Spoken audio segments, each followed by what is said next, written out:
Hey, it's Tucker Carlson. This spring, word began to circulate in Washington that the House Oversight Committee, under its new chairman, Congressman Jamie Comer, had discovered criminal behavior after reviewing thousands of pages of the Biden family's bank records. Now, publicly, to the extent they responded at all, the White House dismissed the investigation as, of course, politically motivated. In any case, irrelevant. Hunter Biden was an adult, so his business dealings had nothing at all to do with his father, in this case, the President of the United States. But in private, everybody understood it wasn't quite that simple. There has long been overwhelming evidence that Joe and Hunter Biden's financial lives are not separate at all, but deeply intertwined. On Hunter Biden's laptop, there's a suggestion that the two of them even at one point shared a bank account. And of course, Hunter Biden wrote himself that he kicked back cash from his foreign business deals to his father. He wrote that bitterly. So the Oversight Committee's investigation was potentially a disaster for the White House, a scandal, possibly even the prelude to criminal charges. So in order to get ahead of all of that, Joe Biden's handlers did the one thing they could do. They set up an MSNBC interview to preemptively whitewash whatever Jamie Comer might find. Here's the result of that. This aired on May 5th. Sir, there is something personal that's affecting you. Your son, while there's no ties to you, could be charged by your Department of Justice. How will that impact your presidency? First of all, my son's done nothing wrong. I trust him. I have faith in him. And it impacts my presidency by making me feel proud of him. Okay, time for the master class for free. You can audit it.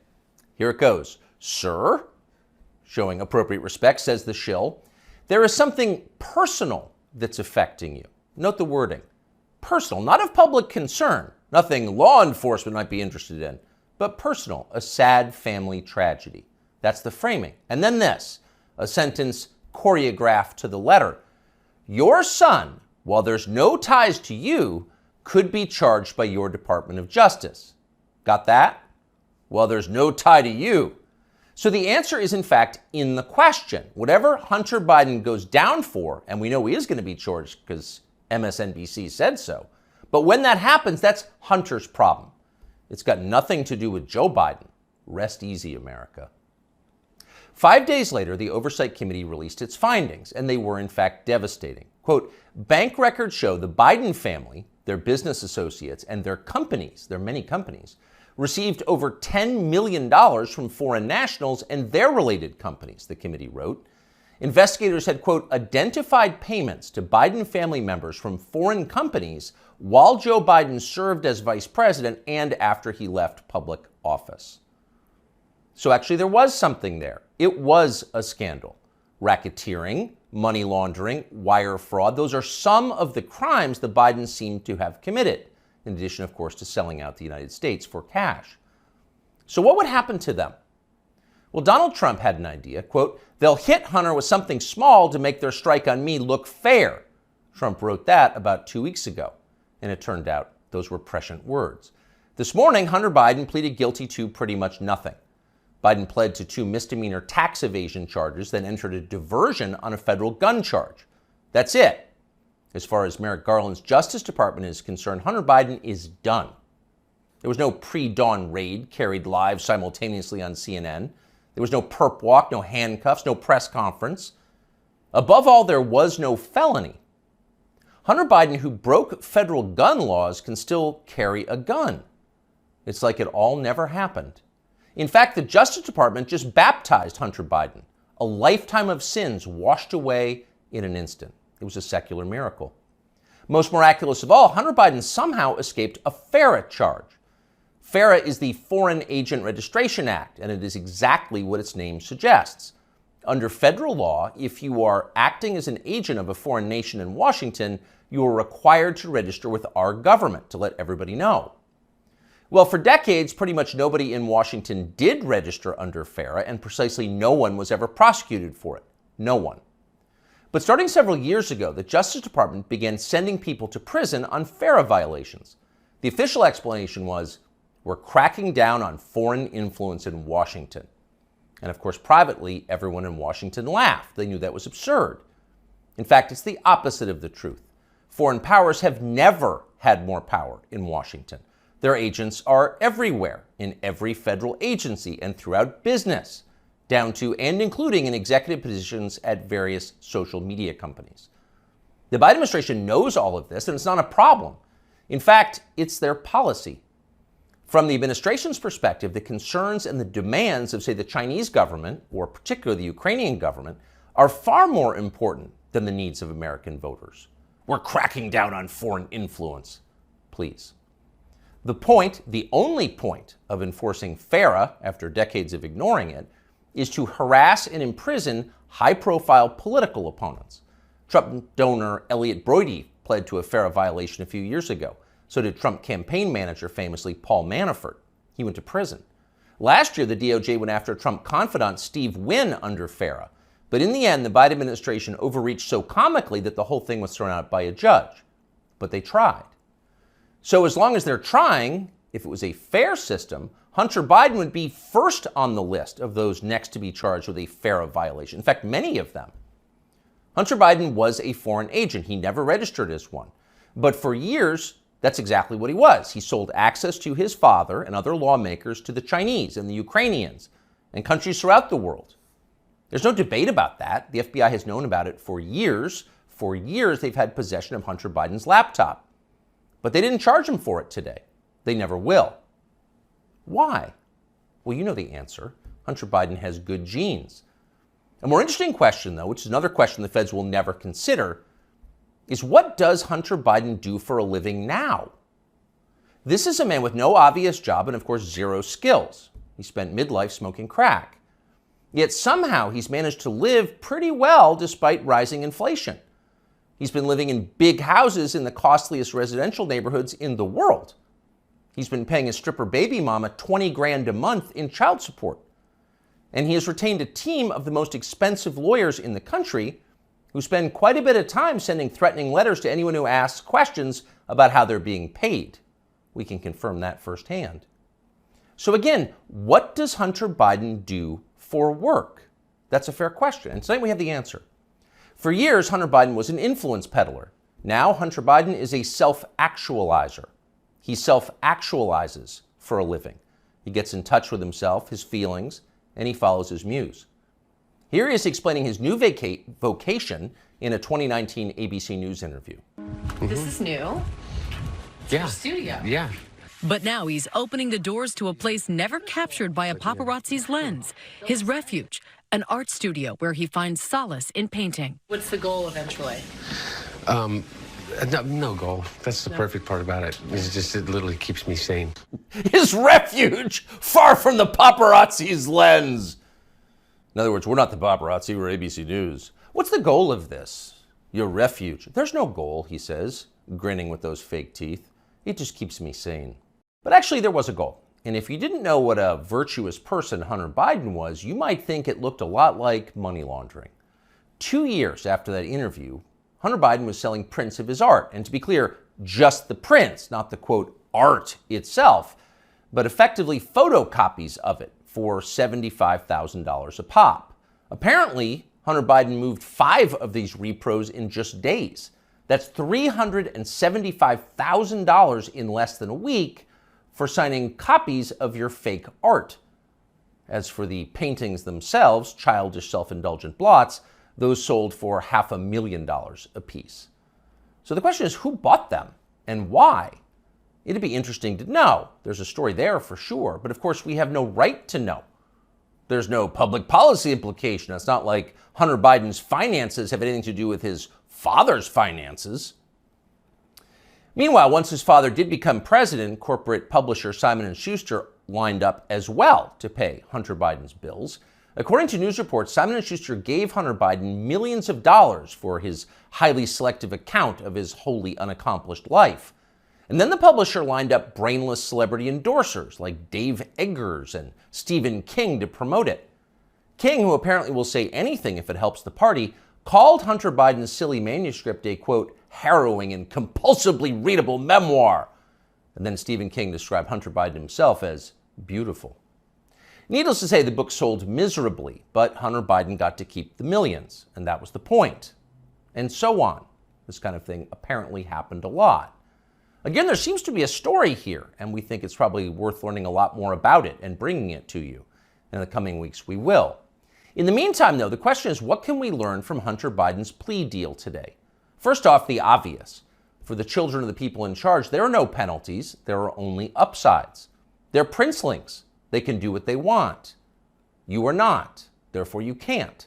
So don't get any ideas about cheating on your taxes or violating federal gun laws unless you want to celebrate next year's Father's Day through the glass in the visitor's room.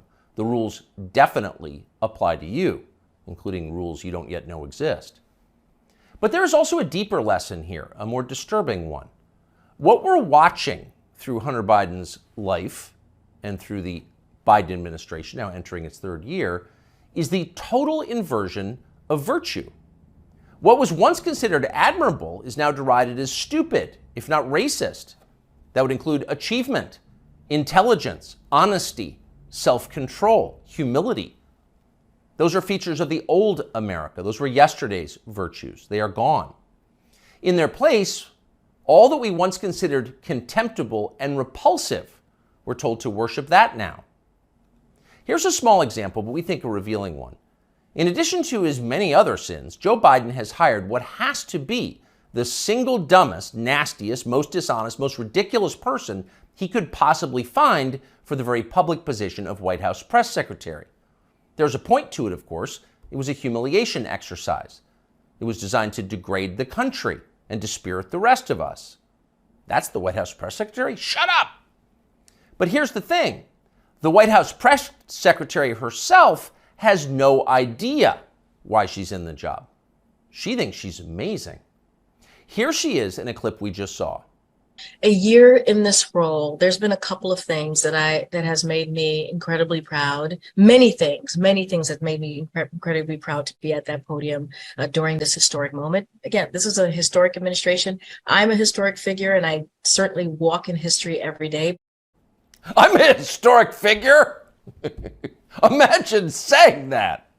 I'm a historic figure, but she does. And she says it in a burst of sincere self-congratulation, marked by her signature bad grammar. Illiterate, but proud.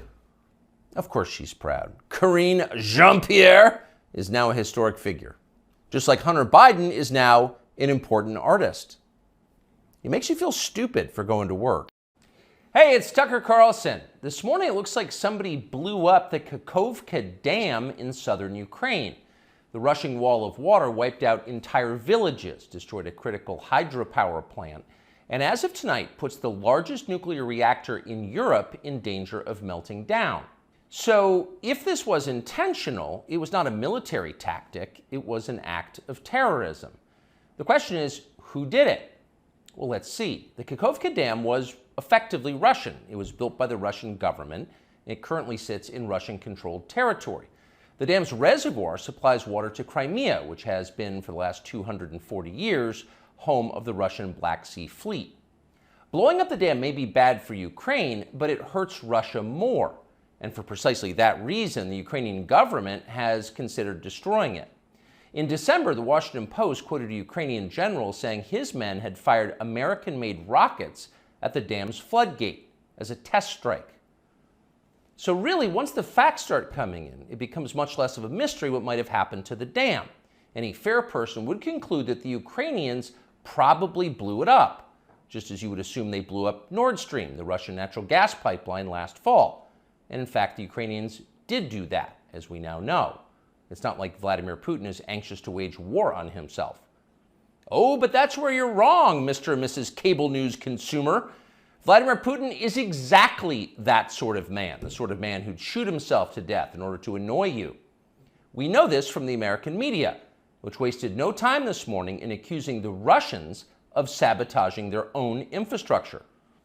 Bill Kristol, the man who once told us that Saddam Hussein was responsible for 9/11, immediately denounced Putin as a war criminal and even more savagely compared him to Donald Trump. The rest of the pundit class made similar, clearly coordinated noises. Putin did it! Putin did it! And their reasoning was simple. Putin is evil, and evil people do evil things purely for the dark joy of being evil. In this specific case, Putin attacked himself, which is the most evil thing you can do, and therefore perfectly in character for a man that evil. That was their explanation. No one who's paid to cover these things seemed to entertain even the possibility it could have been the Ukrainians who did it. No chance of that. Ukraine, as you may have heard, is led by a man called Zelensky. And we can say for a dead certain fact that he was not involved. He couldn't have been. Zelensky is too decent for terrorism. Now, you see him on television, and it's true you might form a different impression. Sweaty and rat-like, a comedian turned oligarch, a persecutor of Christians, a friend of BlackRock. But don't believe your own eyes. Actually, Mr. Zelensky is a very good man. The best, really. As George W. Bush once noted, he is our generation's Winston Churchill. Of all the people in the world, our shifty, dead-eyed Ukrainian friend in the tracksuit is uniquely incapable of blowing up a dam. He's literally a living saint, a man in whom there is no sin. That's why Lindsey Graham is so attracted to him. They're just two good people, hanging out together and being good. And like all good people, when they meet in person, they spend a lot of time talking about killing people and laughing like friends do. Here's the pair last week. Free or die. Free or die. Now you are free. Yes. And we will be. And the Russians are dying. It's the best money we've ever spent. Thank you so much. No, it's... The Russians are dying. It's the best money we've ever spent, Graham says. A smile spreads across his thin, quivering lips as he forms the words. He looks like a starving man contemplating a breakfast buffet. The aroma of death has aroused Lindsey Graham. Thanks so much, replies Zelensky. He feels the same way. See, there's nothing dark here. Just two middle-aged guys celebrating the killing of a population. They don't seem like the kind of people who'd enjoy flooding villages or starting a famine. And in any case, who cares if they are? It's really not your business. Your job is to support Ukraine. Watch Nikki Haley, a Republican candidate for president, explain this principle on CNN. A win for Ukraine is a win for all of us. And for them to sit there and say that this is a territorial dispute, that's just not the case. To say that we should stay neutral, it is in the best interest of America. It's in the best interest of our national security for Ukraine to win. We have to see this through. We have to finish it. See? It's very easy to understand. It is vitally important for you to support Ukraine because it's necessary for Ukraine to be supported by you. Your support is mandatory until it's finished, whatever it is, and whatever that means. So shut up and support Ukraine, or else you're in trouble. Back when they still taught logic, statements like this were known as tautologies.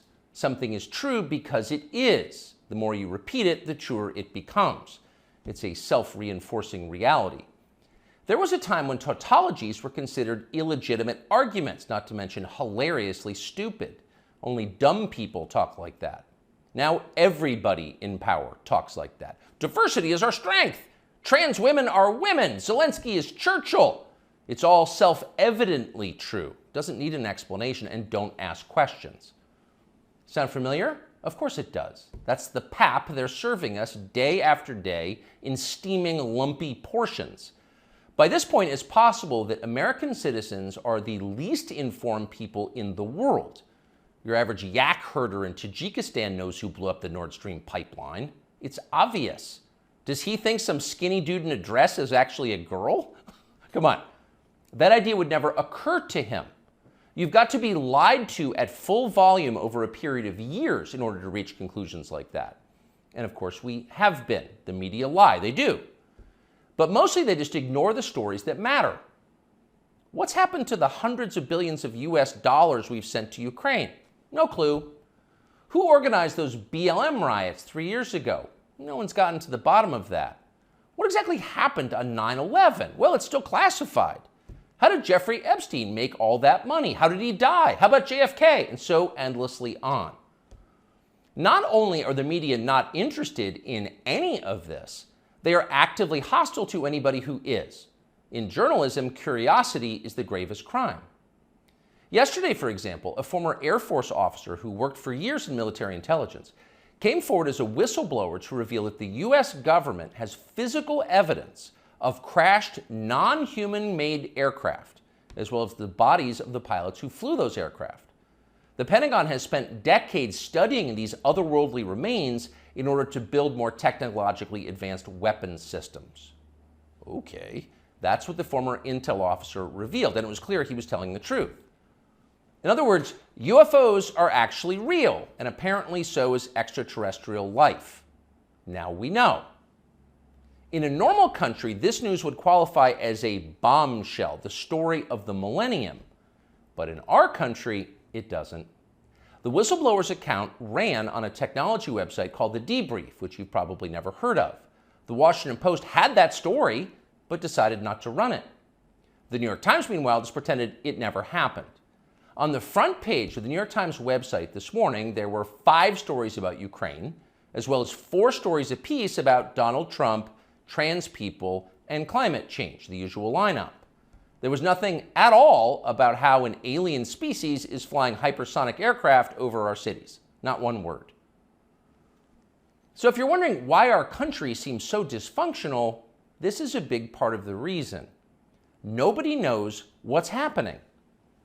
A small group of people control access to all relevant information, and the rest of us don't know. We're allowed to yap all we want about racism, but go ahead and talk about something that really matters and see what happens. If you keep it up, they'll make you be quiet. Trust us. That's how they maintain control. When Western tourists first started traveling in large numbers to the Soviet Union in the early 1970s, they found that many Russians had a completely warped understanding of the United States. They thought that Americans lived in grinding poverty, in a state of perpetual race war, and were desperate to flee to the freedom and prosperity of the Eastern Bloc. They thought this because that's what they had been told. They had no way to know otherwise. The few Russians who understood what was really going on in the rest of the world had learned about it from listening to shortwave radio broadcasts, sometimes under the covers so the neighbors wouldn't hear. 50 years later, it is bewildering to consider the ironies here. We're the ones who live in ignorance now. The US government has managed to classify more than 1 billion so-called public documents. So at this point, we can't possibly know what our leaders are doing. We're not allowed to know. By definition, that is not a democracy. Yet it's fine with the media. Secrecy is a powerful tool of control. Stop asking how we got so rich. Here's another story about racism. Go eat each other. That's the program. That's how most of us now live here in the United States. Manipulated by lies, silenced by taboos. It is unhealthy and it's dehumanizing, and we're tired of it. As of today, we've come to Twitter, which we hope will be the shortwave radio under the blankets. We're told there are no gatekeepers here. If that turns out to be false, we'll leave. But in the meantime, we are grateful to be here. We'll be back with much more very soon. Hey, it's Tucker Carlson. Let's say you wanted to control a country. How would you start? Well, you'd want to make sure you had the complete obedience of everybody inside your borders who was authorized to use deadly force. You would start with the military, and then federal law enforcement, and move your way down ultimately to agencies like the IRS. Controlling the guns would be a top priority for you if you ever wanted to go dictatorial, if you wanted to be baby doc. But let's say you had deeper ambitions. Let's say you wanted the power not simply to control people's behavior, but to control how they think, not just their bodies, but their minds, as a god would. In that case, you need to take charge of the society's taboos. A taboo is something that by popular consensus is not allowed. A taboo may not be illegal, but it doesn't need to be. Over time, social prohibitions are more powerful and more enduring than laws. Societies are defined by what they will not permit, as are famously religions. Muslims don't eat pork, neither do Orthodox Jews. Traditional Christians oppose extramarital sex. The Amish avoid electricity, and so on. American society isn't overtly religious, but it's governed by taboos, and it always has been. What's interesting is how fast our taboos are changing. This is not happening organically. What we're allowed to dislike is being dictated to us from above, sometimes by force. Until fairly recently, for example, it was taboo in this country to attack people on the basis of their race. That was the main lesson of the Second World War, we were told again and again. The one thing we learned from the Nazis is that it's dangerous to reduce human beings to their genetic code. There is no master race. That made sense, but apparently we no longer believe it. Punishing people based on their skin color is not only permitted in modern America, it is mandatory throughout business and government and higher education, as long as the victims are white. At one time, that would have been unimaginable. So with the current behavior of our politicians. As recently as the 1992 presidential campaign, adultery was considered disqualifying for anyone seeking higher office. Bill Clinton was very nearly derailed in the New Hampshire primary by his affair with Jennifer Flowers. Clinton went to elaborate lengths to lie about the relationship because he had no choice. But he was the last presidential candidate who had to meet this standard. By 2008, it was obvious to anybody who was paying attention that Barack Obama had a strange and highly creepy personal life. Yet nobody ever asked him about it. By that point, a leader's behavior within his own marriage, the core relationship of his life, had been declared irrelevant. It was Barack Obama's business, not yours. One by one, with increasing speed, our old taboos have been struck down. Those that remain have lost their moral force. Stealing, flaunting your wealth, striking women, smoking marijuana on the street, shameless public hypocrisy, taking other people's money for not working. All of these things used to be considered unacceptable in America, not anymore. So it probably shouldn't surprise us that the greatest taboo of all is teetering on the edge of acceptability: child molestation. A generation ago, talking to someone else's children about sex was widely considered grounds for a thrashing. Touching them sexually was effectively a death penalty offense. When Jeffrey Dahmer was bludgeoned to death in the bathroom of a Wisconsin prison in 1994, the Milwaukee District Attorney had to caution the public not to turn Dahmer's killer into a folk hero. Jeffrey Dahmer had molested and murdered children. People felt justified in celebrating his death. 25 years later, that standard had changed dramatically in the state of Wisconsin, as in the rest of the country.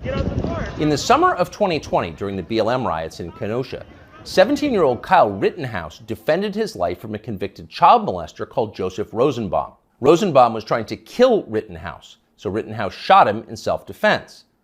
But it was Joseph Rosenbaum whom the media cast as the victim of the story. Kyle Rittenhouse, meanwhile, an underage boy fending off violence from a child molester, was denounced as the villain. Ultimately, he was indicted for murder. One of the things that this tells us is that people who run our country no longer see child molesters as the worst among us. It's never been more obvious than it was yesterday when the Wall Street Journal ran a long expose about kiddie porn on Instagram. Instagram, the journal found, quote, helps connect and promote a vast network of accounts openly devoted to the commission and purchase of underage sex content. Instagram connects pedophiles and connects them to content sellers of child pornography. In one instance, the paper discovered that Instagram was recommending the phrase incest toddlers to users who'd expressed interest in similar material. By the way, no one at Instagram denied that any of this had happened, nor did Mark Zuckerberg, who controls the company. The journal story was accurate. It was all pretty shocking, but not as shocking as what happened next, which was effectively nothing at all. The largest circulation newspaper in the United States revealed that one of the world's most influential companies was promoting pedophilia, and nobody in power did anything about it. The Justice Department did not announce an investigation. Congress did not schedule hearings. The guy who runs Instagram, Adam Mosseri, still has his job. In fact, Mosseri's last tweet, which is pinned, is a video of himself bragging about how effective Instagram's algorithm is. Keep in mind as you watch this, it's real. People often talk about the algorithm, but there is no one algorithm for Instagram. There are many algorithms and ranking processes we use to try to personalize the experience to make it as interesting as we can for each and every person who uses Instagram. We believe in this idea of personalization. What you're interested in and what I'm interested in is different, and so therefore your Instagram and my Instagram should be different. What you're interested in and what I'm interested in is different, Mosseri explains patiently, so your Instagram feed will be different from mine. You're interested in children, that's why you're getting all the incest toddler posts. It's a highly personalized experience. That tweet is still up tonight. Of course, everybody at Instagram, in fact, everyone everywhere in authority, will still claim to think that child molestation is bad, but the tone has changed unmistakably. When they say it's bad, they mean it in a kind of abstract way. Bad like a civil war in Central Africa is bad. You wouldn't prefer it, but there are reasons it happens. That's why we now refer to pedophiles as minor attracted persons, because honestly, who can judge? These people are a sexual minority, so pause before you attack them. And in any case, it's not like pedophiles are barging into the Capitol building to sit in Nancy Pelosi's chair or asking uncomfortable questions about the last election. For miscreants like that, no punishment is too harsh. So far this month, the FBI's Washington field office has issued 11 press releases. 10 out of 11 have been about January 6th. Keep in mind that January 6th happened more than 2.5 years ago. Now you know why the feds were ignoring kid touchers on Instagram.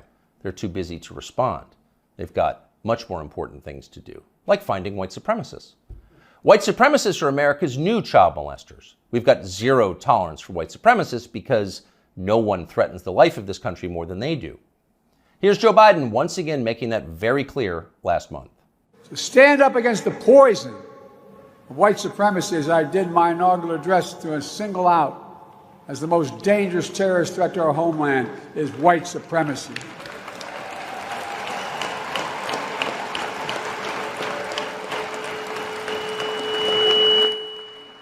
And I'm not saying this because I'm at a black HBCU. I say it wherever I go. Pardon the feedback, but you heard the point. White supremacy is the most dangerous threat to the American homeland. Joe Biden just told us that. It's more dangerous than the threat of nuclear war with Russia. It's more dangerous than the threat of the Mexican drug cartels, who've already killed hundreds of thousands of Americans and are now in control of swaths of our southwestern states. White supremacy is that bad, Joe Biden says. In fact, it's worse. But what is it? That's the question. Can anyone in authority actually define white supremacy? What is it? Is white supremacy liking white people too much? If so, that's going to put those of us with white children in a pretty tough spot. Or is white supremacy something much more obviously bad, like trying to expel all non-whites from America and creating some kind of ethno-state? If that's Joe Biden's definition, what exactly is the scope of this threat? How many people are currently working on this American white ethno-state project? And what are the chances they're going to pull it off? Our guess is not very many and precisely zero. But we can't say for sure because no one has showed us the numbers. These are not rhetorical questions. When the President of the United States describes something as the worst possible crime Americans can commit, you have a right to know what that crime is. You used to have that right. Under our pre-revolutionary legal code before George Floyd, questions like these were easy to answer. A crime was defined as something that an elected legislature had explicitly banned, usually an act that hurt somebody else. In America, crimes were described precisely with words in English and then preserved in books, which you could read yourself. If you ever wondered whether you were committing a crime, you could just look it up. You could know for sure whether you were a criminal. Now you can't. And needless to say, that's the point. The point of the exercise is to keep you off balance, to keep you afraid. When no one's willing to define the offense, you can't be sure whether or not you're committing it. You could be accused at any time and everything you have taken from you. You live in fear. Remember this guy? Emmanuel Cafferty was driving near a Black Lives Matter protest in Poway in his SDG&E truck when he says he noticed somebody following him and trying to get his attention. Later, that person posted a picture of him making what some believed is a white supremacy symbol on Twitter. Cafferty says he had no idea about any white power symbols and was just cracking his knuckles outside his window when the picture was taken of him. Later that day, he says he was notified by SDG&E that he would be suspended pending an investigation, and a few days later, he was fired. What that man did was so offensive, as you just saw, that local news had to blur the photograph of his hand. He was fired from his job. His life was destroyed for cracking his knuckles. He didn't know cracking his knuckles was racist in his defense, but then nobody did until the day that poor Emmanuel Cafferty was unwise enough to crack them. When a crime has no definition, anyone can be guilty of it. It's hard to relax in a country like that. The old system was better. Government operated on the basis of laws, not amorphous moral terror. Politicians couldn't accuse you of something they couldn't define. The legal code was straightforward. Child molestation was a crime. Having unfashionable opinions was not. Outside of the public sphere, the population mostly governed itself, as it does in every society, and used taboos to do it. You knew what was allowed and what wasn't because the rules didn't change very often. The taboos were organic. They derived from collective experience and instinct, the two most reliable guides to life. They evolved for a reason. They still do. Our job at this point is to protect them, despite the hectoring, the nonstop hectoring from the people in charge. You know the outlines of right and wrong. You were born knowing them. So don't let them talk you out of what you can smell. Don't let them rationalize away your intuitive moral sense. Cling to your taboos like your life depends. Xin chào, chào mừng tất cả các bạn đã quay trở lại với kênh của mình. Ở trong video này, hôm nay mình sẽ hướng dẫn các bạn tạo hình quả trứng xốp từ màu và giấy thủ công để làm được một chú cá mập như thế này. Cách làm rất là đơn giản. Bây giờ hãy cùng mình thực hiện trong video này nhé.